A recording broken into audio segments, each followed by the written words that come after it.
today we are going to do a quick overview of the gospel according to Luke. And maybe you're wondering at this point, because we've talked about other gospels like Matthew, Mark, and John, why four? Well, Jesus is the most important person in all of history, and it'd be sad to only have one eyewitness account of his life and his ministry. And so we've got four, which is good. But each gospel is unique in addressing a different audience and coming from a different perspective. And so like a diamond, if you turn it around, you'll get different angles and see different levels of beauty. Each gospel gives us a different or unique perspective on Jesus that shows us a greater depth to the beauty of who he is and what he has done.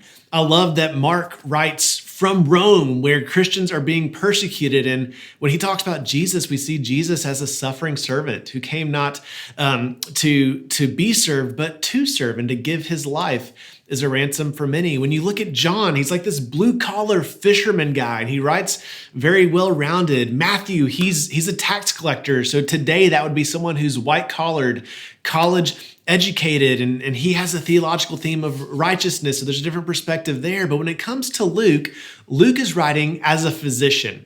And he's also writing from the perspective of a skeptic. I mean, as a medical professional, when he hears about someone rising from the grave on their own accord after death, he's like, that's not medically possible. So he goes and he knows, he's like, things have already been written on the life of Jesus. There are already accounts, specifically the Gospel of Mark. He's like, but I thought it'd be good for me to go and talk to as many eyewitnesses as possible so that I could present an orderly account so that you can have certainty on the person of Christ. And so he writes with more detail, a lot of the same information, but a lot of detail as he investigates the claims from other eyewitnesses to who Jesus is and what Jesus has done. All right, so it starts off with chapters 1 and 2, giving us two births. We have the birth of John the Baptist, who is Jesus' cousin, and we have the birth of Christ from the Virgin Mary. And we see how these two births are fulfillments of what the Old Testament was looking towards. We have this prophecy of someone coming from the wilderness to pave the way for the Messiah. That's John the Baptist. And we also have this prophecy of someone coming from the lineage of David to establish a never-ending kingdom, and that's with the birth of Christ. That's the birth of Jesus. Well, after the first two chapters, we have three major sections in Luke's gospel. The first section is Jesus's life in Galilee. That's his hometown, his homeland type area. And so chapters 3 through 8 are focused there. Right? In chapter 3, we have the story of Jesus's baptism, where God says, "This is my beloved son with whom I'm well pleased." So we see that Jesus is the Son of God. And then Luke gives us a genealogy that connects Jesus to King David. It connects King David to Adam, or to Abraham, and Abraham to Adam. And in this, we see that who Jesus is, he's the Messiah. He's the Savior that Israel has been looking for, but he didn't just come to save Israel. He came to save all who come from Adam. He came to save all of humanity. So this is good news for us.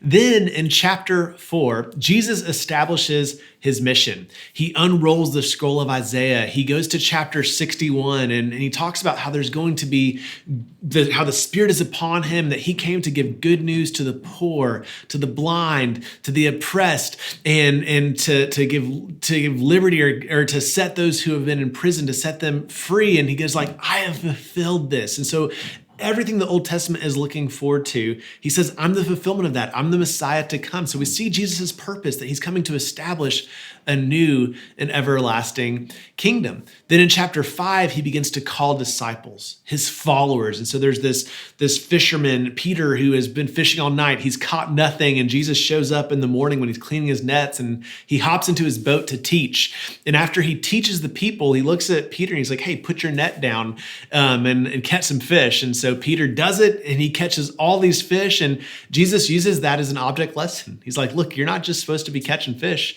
You're supposed to be fishing for men. And so this starts Jesus gathering followers. Well, in chapters 4 through 8, what we see is really Jesus fulfilling all that he said he came to do from Isaiah 61. He's healing the sick. He's reaching out to people who are the oppressed, who are the outsiders, like tax collectors or prostitutes. We see him teaching what it looks like to follow or to live within God's kingdom. And then chapter 9 is incredible. In chapter 9, King Herod goes, who is Jesus? He's like, who is this guy? He's curious. Well, then right after he asked the question, Jesus feeds 5,000 people in the wilderness. And one of the things he feeds them with is cheap bread. What did Moses do? He fed people in the wilderness with cheap bread. So people are like, is he Moses? Is he the greater Moses? And then after this, Jesus asks his disciples, like, who do people say that I am? And they're like, they think you're a ghost. And he goes, who do you say that I am? And Peter goes, you're the Christ. And he's like, yes, you got it right. Like, I am the Christ. I am the Savior of the world. And then after this, hang with me here because this is so cool. We have the transfiguration. And so Jesus goes up onto a mountain with his closest friends, Peter, James, and John. He peels back more or less his humanity in a way to show the fullness of his deity as well.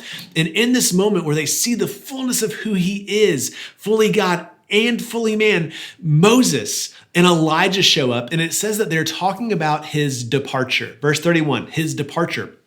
But if you look at that Greek word for departure, it's the same word for exodus, right? And so what did Moses do? Moses led the people out of slavery, all right? And so what they're talking about is how Jesus is going to lead people out of their slavery to something greater, not slavery to Egypt, but their slavery to sin. And so we see how Jesus is this greater Moses and how he is coming to deliver us from the grips that sin has on our lives. So this is such good news, right? Well, after chapter 9, we get to our second section, which is Jesus's journey. It's the journey. So chapters 10 through 19 are all about Jesus's journey to Jerusalem. So he's going from Galilee to Jerusalem, and along the way, he's teaching in parables. There's a lot in here, but I love what it shows us. It shows us that discipleship is simply following Jesus on a journey where you're learning with him on the way. It's so cool. But one of my favorite chapters is chapter 15, where there's a trilogy. There's a trilogy, a story of a lost sheep,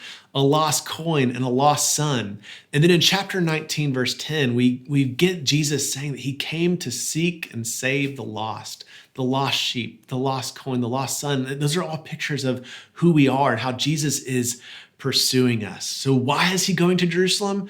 Because he is pursuing us so that we can be free. Well, then we get to the third and final section. This is Jesus's final week, right? And so in chapters 20 through 24, we have Jesus's final week, which shows Jesus being betrayed.